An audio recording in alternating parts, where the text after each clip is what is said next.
అమ్మలగన్నయమ్మ ముగురమ్మల మూలపుటమ్మ చాలా పెద్దమ్మ సురారులమ్మ కడుపారడి బుచ్చినయమ్మ తన్ను లోనమ్మిన వేల్పుటమ్మల మనంబున ఉండెడియమ్మ దుర్గ మాయమ్మ కృపబ్ధినిచ్చుట మహత్వ కవిత్వ పటుత్వ సంపదలు.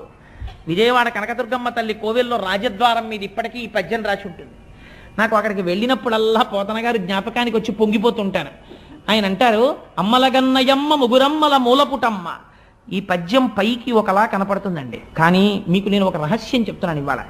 మీరు తెలిసి కానీ తెలియక కానీ పోతన గారు రాసిన పద్యాలు కొన్ని నోటికొచ్చి మీరు చదివారనుకోండి, సద్య ఫలితాన్ని ఇచ్చేస్తాయి. ఎందుకంటే మీరు కొన్ని చదవకూడదు, మీరు కొన్ని చెయ్యకూడదు. నేరుని శ్రీచక్రాన్ని ఇంట్లో పెట్టి పూజ చెయ్యగలరా? చెయ్యలేరు, పక్కన గురువు ఉంటే తప్ప. అది మన వల్ల కాదు. లేదు, మీరు బీజాక్షరాల్ని ఉపాసన చెయ్యగలరా? చెయ్యలేరు, కష్టం. కానీ పోతన గారు ఈ దేశానికి బహూకరించి